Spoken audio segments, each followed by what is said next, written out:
ನಮಸ್ತೆ, ನಾನು doctor Pallavi, assistant professor in department of general surgery, Adichunchanagiri hospital, BG ನಗರಲ್ಲಿ ಕೆಲಸ ಮಾಡ್ತಿದ್ದೀನಿ.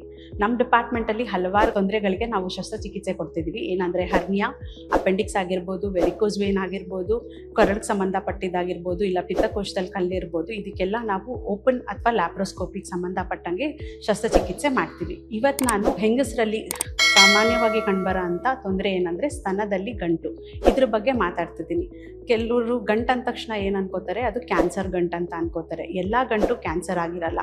ಕೆಲವೊಂದು ಬಿನೈನ್ ಬ್ರೆಸ್ಟ್ ಡಿಸೀಸ್ ಅಂತೀವಿ, ಹಾರ್ಮೋನ್ ವ್ಯತ್ಯಾಸದಿಂದನೂ ಹೆಂಗಸರಲ್ಲಿ ಕಂಡುಬರುತ್ತೆ. ಯಾವ್ಯಾವ ಅಂದರೆ ಫೈಬ್ರೋ ಅಡಿನೋಮಾ ಆಗಿರ್ಬೋದು, ಫೈಬ್ರೋ ಅಡಿನೋಸಿಸ್ ಆಗಿರ್ಬೋದು, ಇಲ್ಲ ಫೈಬ್ರೋಸಿಸ್ಟಿಕ್ ಡಿಸೀಸ್ ಅಂತ ಹೇಳ್ತೀವಿ.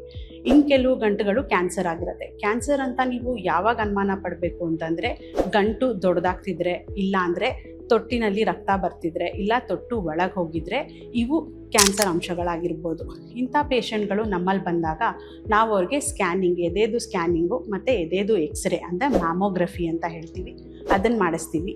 ಮತ್ತು ಅದಕ್ಕೆ ತಕ್ಕಂತೆ ಸೂಜಿ ಪರೀಕ್ಷೆ, FNAC, ಇಲ್ಲ ಅಂತಂದರೆ ಬಯಾಪ್ಸಿ ಅಂತ ಮಾಡಿಸ್ತೀವಿ.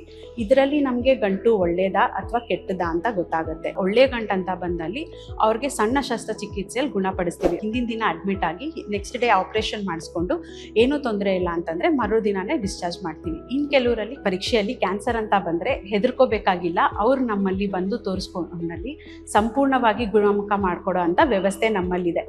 ವ್ಯವಸ್ಥೆ ಅಂದರೆ ನಾವು ಆಂಕೋ ಸರ್ಜರಿ ಅಂತ ಹೇಳ್ತೀವಿ. ಆಂಕೋ ಸರ್ಜನ್ ಆಗಿರ್ಬೋದು, ಮೆಡಿಕಲ್ ಆಂಕಾಲಜಿಸ್ಟು ಮತ್ತು ರೇಡಿಯೋ ಆಂಕಾಲಜಿಸ್ಟ್ ನಮ್ಮಲ್ಲಿ ನಮ್ಮಲ್ಲಿ ಒಂದು ಆಂಕೋ ಸರ್ಜರಿ ಟೀಮ್ ಅಂತಾನೇ ಇದೆ. ಅಲ್ಲಿ ಸರ್ಜರಿ ಮುಖಾಂತರ ಪೂರ್ತಿ ಎದೆಯಲ್ಲಿರೋ ಕ್ಯಾನ್ಸರ್ ಗಂಟನ್ನು ತೆಗೆದು, ಅದಾದಮೇಲೆ ಮತ್ತೆ ಅಲ್ಲಿ ಹರಡದೆ ಅಥವಾ ಬೇರೆ ಕಡೆ ಹರಡದೆ ಹೋಗ್ದಿರಂಗೆ ಕೀಮೋಥೆರಪಿ ಮತ್ತು ರೇಡಿಯೋಥೆರಪಿಯನ್ನು ಕೊಡ್ತೀವಿ. ಇದಾದಮೇಲೆ ಕೆಲವು ಹೆಂಗಸರಲ್ಲಿ ಏನಾಗುತ್ತೆ, ಆಪ್ರೇಷನ್ ಅಂತ ಹೇಳಿದರೆ ಬ್ರೆಸ್ಟನ್ನೇ ತೆಗಿಬೇಕು ಅಂತ ಬಂದಾಗ ಹಿಂಜರಿಕೆ ಇರೋ ಅಂಥವ್ರಿಗೆ ನಾವು ಫ್ಲ್ಯಾಪ್ ರೀಕನ್ಸ್ಟ್ರಕ್ಷನ್ ಅಂತ ಮಾಡ್ತೀವಿ. ಪ್ಲಾಸ್ಟಿಕ್ ಸರ್ಜರಿ ಅವ್ರನ್ನ ಕರೆಸಿ ಫ್ಲ್ಯಾಪ್ ರೀಕನ್ಸ್ಟ್ರಕ್ಷನ್ ಅಂತ ಮಾಡ್ತೀವಿ. ಇದರಿಂದ ಎದೆ ಗಂಟು ತೆಗೆದ್ರೂ ಎದೆ ಮತ್ತೆ ಮರುಸೃಷ್ಟಿ ಆಗಿರುತ್ತೆ. ಇಂಥ ಎಲ್ಲ ಸೌಲಭ್ಯಗಳು ನಮ್ಮಲ್ಲಿ ಕಡಿಮೆ ವೆಚ್ಚದಲ್ಲಿ ಸಿಗುತ್ತೆ. ಹಾಗಾಗಿ ಇಲ್ಲಿ ಸುತ್ತಮುತ್ತ ಇರೋರು ಇದನ್ನು ಉಪಯೋಗಿಸ್ಕೋಬೇಕಾಗಿ ಹೇಳ್ತೀವಿ.